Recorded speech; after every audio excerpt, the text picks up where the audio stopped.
নমস্কার, রিচার্জ দৃষ্টি ইউটিউব চ্যানেলের আরেকটি নতুন ভিডিওতে আপনাদের সকলকে ওয়েলকাম। আজকের এই ভিডিওর মাধ্যমে আমি আপনাদেরকে দেখাতে চলেছি যাদের বয়স বর্তমানে 60 বৎসর কিংবা 60 বৎসরের বেশি হয়ে গেছে, আপনারা বার্ধক্য ভাতার জন্যই কিভাবে আবেদন করবেন, এবং যারা প্রতিবন্ধী রয়েছেন আপনারা প্রতিবন্ধী ভাতার জন্য কিভাবে আবেদন করবেন। পাশাপাশি যারা বিধবা রয়েছেন আপনারা বিধবা ভাতার জন্যই কিভাবে আবেদন করবেন, সেই প্রসেসটি আজকের এই ভিডিওর মাধ্যমে আমি আপনাদেরকে স্টেপ বাই স্টেপ দেখিয়ে দেব। অর্থাৎ এই তিনটি স্কিমের আওতায় যারা পড়ছেন তাদের জন্য আজকের এই ভিডিওটি অত্যন্ত গুরুত্বপূর্ণ।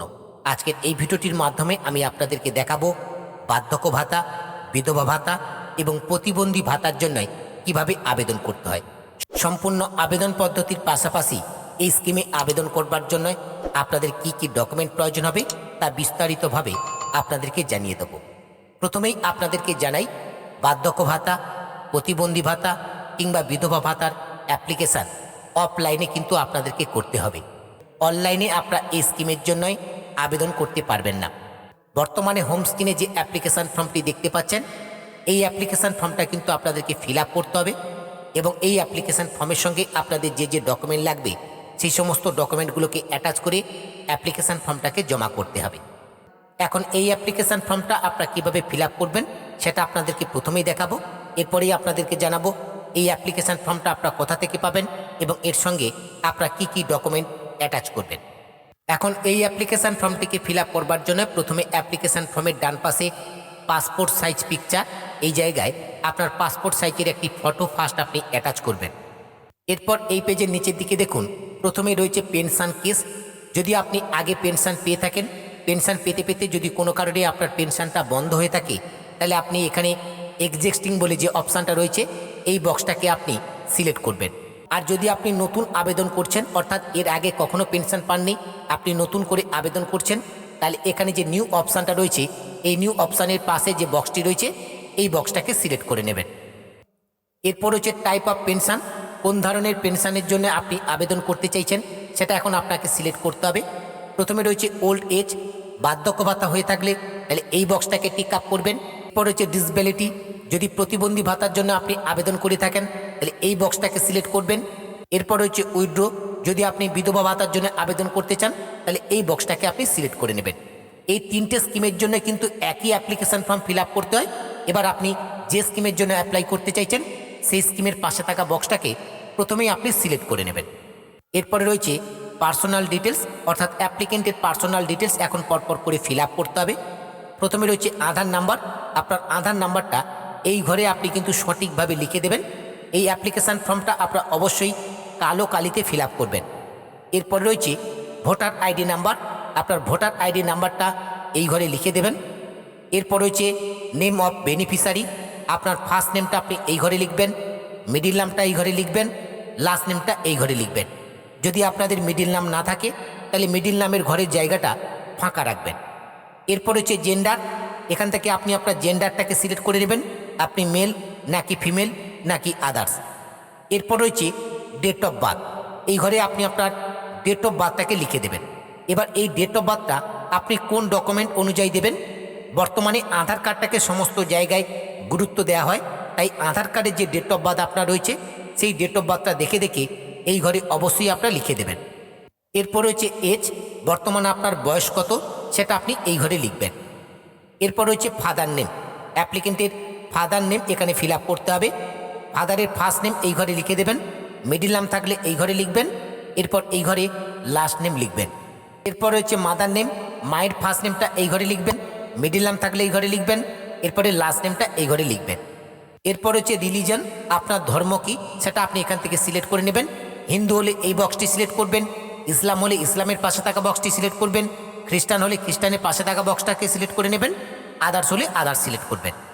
এরপর হচ্ছে কাস্ট, আপনার জাতি কি, এসসি, এসটি, ওবিসি, জেনারেল যেটা হবে সেই বক্সটাকে আপনি সিলেক্ট করে নেবেন। এরপর হচ্ছে স্পাউস, হাজব্যান্ড অর ওয়াইফ, যদি আপনি বিবাহিত হয়ে থাকেন তাহলে এখানে স্পাউসের ডিটেলস কিন্তু ফিল আপ করতে হবে। যদি স্পাউস মারা গিয়ে থাকে তাহলে ডেট এর পাশে থাকা বক্সটাকে সিলেক্ট করবেন, বেঁচে থাকলে অ্যালিপের পাশে থাকা বক্সটাকে সিলেক্ট করবেন, আর যদি কোনোটাই না হয়ে থাকে তাহলে নট অ্যাপ্লিকেবল এটাকে সিলেক্ট করে নেবেন। আর এরপরে 11 নম্বর অপশান রয়েছে পাউস নেম। যদি আপনি এই ওপরের বক্সটাতে পাউসকে অ্যালিফ দেখান তাহলে অবশ্যই নিচে কিন্তু পাউসের নেমটা ফিল আপ করতে হবে। এখানে কিন্তু পরিষ্কারভাবে বলা হচ্ছে পাউস নেম ম্যান্ডাটরি ইফ অ্যালিফ, অর্থাৎ যদি আপনার পাউস বেঁচে থাকে, অর্থাৎ আপনার স্বামী অথবা স্ত্রী বেঁচে থাকে, তার ডিটেলসটা কিন্তু নিচে অবশ্যই আপনাকে ফিল আপ করতে হবে। এখন পাউসের ফার্স্ট নেমটা এই ঘরে লিখবেন, মিডিল নাম থাকলে এই ঘরে লিখবেন, লাস্ট নেমটা এই ঘরে লিখবেন। এরপরে রয়েছে মান্থলি ফ্যামিলি ইনকাম, আপনার পরিবারের মান্থলি ইনকাম কি রয়েছে সেটা এই ঘরে লিখে দেবেন। এরপর হচ্ছে কন্ট্যাক্ট ডিটেলস, এখন আপনাকে কন্ট্যাক্ট ডিটেলস এখানে ফিল আপ করতে হবে। প্রথমে রয়েছে হাউস অর প্রিমাইস নম্বর, এই দুটোর মধ্যে কোনো ডিটেলস যদি আপনার জানা থাকে তাহলে সেটা এই ঘরে আপনি লিখবেন, নাহলে এই ঘরটি ফাঁকা রাখবেন। এরপর রয়েছে ভিলেজ, টাউন, সিটি, এই তিনটের মধ্যে যে কোনো একটা ডিটেলস এই ঘরে লিখে দেবেন। এরপর হচ্ছে জিপি অর ওয়ার্ড, যদি আপনি গ্রাম পঞ্চায়েতের আন্ডারে হয়ে থাকেন তাহলে এই জায়গায় গ্রাম পঞ্চায়েতের নাম লিখবেন। যদি আপনি ওয়ার্ডের আন্ডারে হয়ে থাকেন তাহলে ওয়ার্ডের নম্বরটা এই ঘরে লিখবেন। এরপর হচ্ছে ব্লক অর মিউনিসিপ্যালিটি, যদি আপনি ব্লকের আন্ডারে হয়ে থাকেন তাহলে ব্লকের নাম এই ঘরে লিখবেন। মিউনিসিপ্যালিটি হলে মিউনিসিপ্যালিটির নাম এই ঘরে লিখবেন। এরপর হচ্ছে পুলিশ স্টেশন, এই ঘরে পুলিশ স্টেশনের নামটাকে লিখবেন। এরপর হচ্ছে পোস্ট অফিস, এই ঘরে পোস্ট অফিসের নাম লিখবেন। এরপর হচ্ছে সাব ডিভিশন, এই ঘরে সাব ডিভিশনের নামটা লিখবেন। এরপর হচ্ছে ডিস্ট্রিক্ট, এই ঘরে ডিস্ট্রিক্টের নামটা লিখবেন। এরপর হচ্ছে পিন, এই ঘরে পিন নাম্বারটা লিখে দেবেন। এরপর হচ্ছে স্টেট, স্টেট কিন্তু প্রিপ্রিন্টেড হয়ে থাকবে এই অ্যাপ্লিকেশন ফর্মে, নতুন করে আপনাকে এখানে কিন্তু ফিল আপ করতে হবে না। এরপরে রয়েছে মোবাইল নাম্বার, আপনার আধার কার্ডের সঙ্গে যে মোবাইল নাম্বারটা লিঙ্ক রয়েছে সেই মোবাইল নাম্বারটা আপনি এই ঘরে লিখে দেবেন। এরপর হচ্ছে ল্যান্ড নাম্বার থাকলে দেবেন, নাহলে এই ঘরটি আপনি স্কিপ করে যাবেন। এরপর হচ্ছে ইমেল আইডি, যদি আপনি ইমেল আইডি দিতে চান তাহলে এই ঘরে ইমেল আইডিটাকে লিখে দেবেন, নাহলে এটাও কিন্তু আপনি স্কিপ করতে পারেন। এরপর রয়েছে দেখুন এনলজমেন্ট কপি, এই এনলজমেন্টের কপির যেটুকু অংশ রয়েছে এই অংশটুকু আপনার ফিল আপ করবার কোনো প্রয়োজন নেই।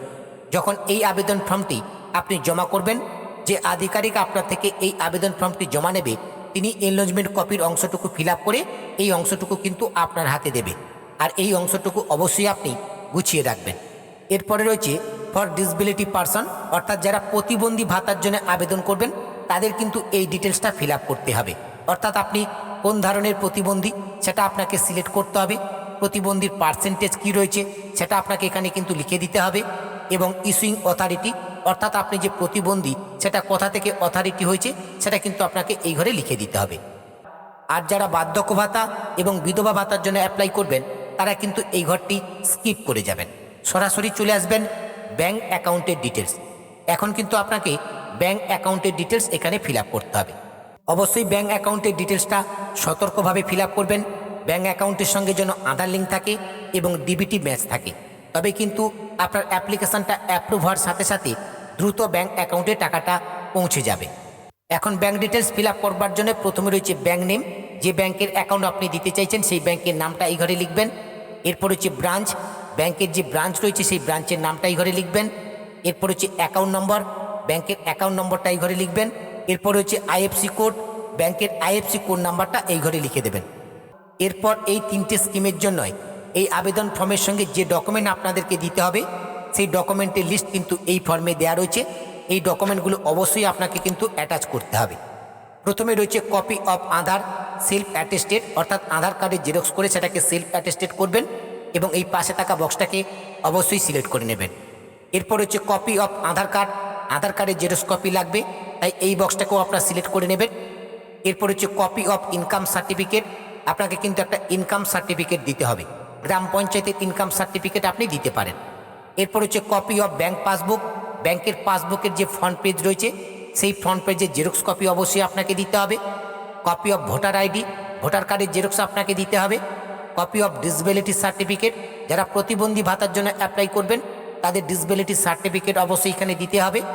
এরপর হচ্ছে copy of husband death certificate, যারা বিধবা ভাতার জন্য অ্যাপ্লাই করবেন তাদের হাজব্যান্ডের ডেথ সার্টিফিকেট কিন্তু দিতে হবে। এরপর হচ্ছে nomination form in case death, যারা বিধবা ভাতার জন্য অ্যাপ্লাই করবেন তাদের একটি নমিনেশন ফর্মও কিন্তু ফিল আপ করতে হবে। অর্থাৎ এই তিনটে স্কিমের আওতায় যারা নাম নথিভুক্ত করতে চাইছেন তাদের কি কি ডকুমেন্ট লাগবে সেটা কিন্তু পরিষ্কারভাবে আপনাদেরকে জানিয়ে দিলাম, এবং এই অ্যাপ্লিকেশন ফর্মের নিচের দিকে আপনারা এই ডকুমেন্টের লিস্টটাও পেয়ে যাবেন। এরপর নিচের দিকে রয়েছে ডেট, যেই দিন আপনি এই অ্যাপ্লিকেশন ফর্মটি জমা করবেন সেই দিনের ডেটটা আপনি এই জায়গায় লিখবেন। এরপর হচ্ছে বেনিফিশিয়ারি সিগনেচার, এই জায়গায় আপনি আপনার সিগনেচারটা করবেন।